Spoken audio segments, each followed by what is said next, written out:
Hola, ¿qué tal amigas y amigos? Hoy es domingo 18 de mayo de 2025. Les saluda con afecto Jorge Manuel Mendoza Solana desde el pueblo mágico de Palizada, Campeche. Y en esta ocasión estamos haciendo este pequeño programa de Palizada en la Crónica porque es un día muy especial para la historia de nuestro pueblo, porque es justamente el 18 de mayo de 1772 en que se declara Palizada como un pueblo de nueva creación. Pero, ¿cómo fue que se dio esta circunstancia para que Palizada fuese fundado? Bueno, la población que funda Palizada se ubicaba inicialmente a la entrada de este río que ya recibía el nombre de Palizada.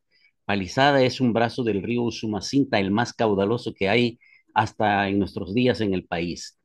Nace en la boca de Amatitán, muy cercano también a Jonuta, Tabasco, lo que hoy es el río Palizada, nace en ese punto. De ese punto, en aproximadamente 12 leguas, había una población dispersa. Esa población dispersa, en el año de 1772, a principios de ese año, ingresa don Pedro Dufau Maldonado. ¿Quién era este señor?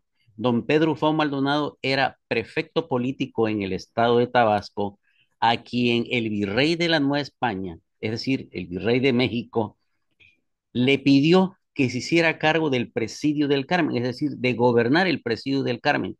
Entonces se traslada de Tabasco a la isla del Carmen a través del río Palizada y en ese punto que les estoy diciendo, como de 12 leguas, entre la boca de Amatitán y ya dentro del río Palizada, la población lo intercepta y le pide que los conforme en un solo pueblo para que pudieran recibir los sacramentos de la iglesia, para que tuvieran un juez de justicia o un cabo de justicia, como se llamaba en ese tiempo, para que pudiese administrarlo, dado que eran muy frecuentes, muy constantes también los robos del palo de tinte. ¿Y por qué tanta euforia con el comercio del palo de tinte? Bueno, porque el palo de tinte era un material forestal importante para teñir las telas en la vieja industria textil europea. Es decir, cuando no se habían inventado las anilinas ni los colorantes artificiales, los europeos utilizaban el palo de tinte, por eso es que su explotación era tan importante y tan necesaria. Entonces aquí los cortadores ganaban mucho dinero. La época más bonancible de Palizada fue sin duda la época del palo de tinte, porque se llevaba por muchos quintales. De aquí se trasladaba en pequeñas embarcaciones, en canoas, en pileboats a la isla del Carmen y desde la isla del Carmen hasta Europa. A veces la gente piensa de que se tiraba en el río como otras maderas, que son menos pesadas, pero lo cierto es que el palo de tinte no puede tirarse en el río porque, bueno, la gente del campo en nuestro pueblo lo sabe porque se hunde. El palo de tinte es muy pesado y por lo tanto tiende a hundirse inmediatamente. Bueno, pues este periodo del palo de tinte fue el que le dio a Palizada toda la riqueza que se conoce, ¿no?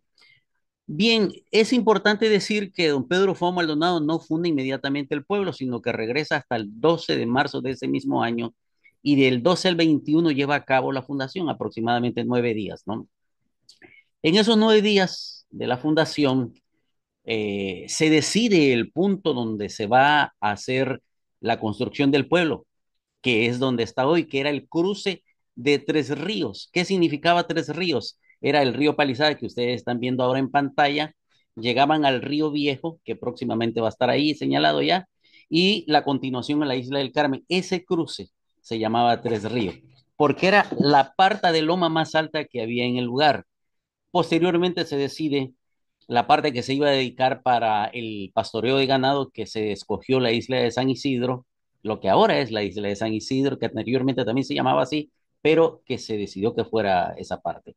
Este, donde estamos actualmente, que era el asentamiento donde se iba a ubicar la población, y entonces don Pedro definió exactamente cómo debían de ser la cantidad de terreno que cada poblador debía poseer y cuyas escrituras se le iban a dar hasta que se pudiese concluir la iglesia, la casa del cura y la casa consistorial. Es decir, la casa consistorial era la sede del poder español en el pueblo. Eso era exactamente.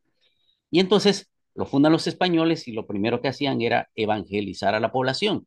Nosotros procedemos de una población indígena maya chontal que viene de la corriente del río Usumacinta, anteriormente llamado Comitzán de los Indios, y este es Usumacinta, que significa río del mono sagrado. Al finalizar todo este proceso de delimitación de los terrenos, del el terreno dedicado al pastoreo, el otro dedicado a la agricultura, se empieza la construcción de las casas y don Pedro les dice en un papel cómo debían de hacerse las casas para, según sus palabras, hermosear el pueblo. Es decir, esas casas que ustedes ven allí, de dos, de tres, de cuatro aguas, techadas con esta teja que viene de procedencia francesa, de Marsella, Francia. La mayor parte de las tejas de palizada son de Marsella, Franja, algunas son españolas, que son las de pizarra, y entonces hoy tenemos este documento arquitectónico que son aproximadamente 185 casas techadas con teja francesa que le valen a Palizada ser pueblo mágico en el 2011. Pero bueno, volvemos de nueva cuenta a este paso. El último día que está don Pedro Fau Maldonado, que es el 21 de marzo de 1772, lleva a cabo el recuento de los habitantes que lo fundaron y reúne a 428 personas entre lo que son los propietarios de los terrenos, es decir, los hacendados, las esposas de estos, los hijos, sus trabajadores, las esposas de los trabajadores y los hijos de estos trabajadores, y en total suman 428 personas. Esas 428 personas son el origen de la población de Palizada. Después del 21 de marzo, don Pedro Ufao Maldonado envía hasta la Ciudad de México, que es la sede del virreinato, los documentos, y en ese lugar se encuentra allí don Antonio María de Bucareli y Ursúa, capital de los ejércitos, gobernador de tantos estados y muchos cargos que tenía, pero lo importante era es que era el cargo de mayor rango, era virrey de la Nueva España. Entonces, lo almacenan por un momento y es hasta el 18 de mayo de 1772, aproximadamente 2 meses después, en que él acepta con su firma la fundación del pueblo que se llamó San Joaquín de la Palizada. Y en el mes de agosto del año recién pasado, tuve la oportunidad de ir al Archivo General de la Nación y solicitar ya como cronista de la Asociación Nacional de Cronistas de Comunidades y Ciudades Mexicanas la posibilidad que se me diera de consultar el acta de la Fundación de Palizada. Y bueno, esa oportunidad me llegó ese día y me dieron también el privilegio de poder tomar fotografía, de poder grabar un documento que para mi juicio es el más valioso de la historia de Palizada. Bien, pues hasta aquí, 253 años ya de la fundación de Palizada.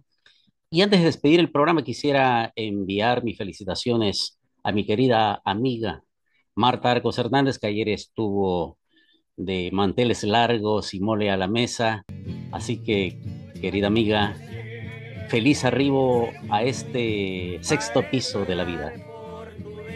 Nos vemos en la próxima, el próximo martes, que es el programa siguiente de Palizada en la Crónica. Recuerden que este fue un momento especial. Nos vemos. Chao.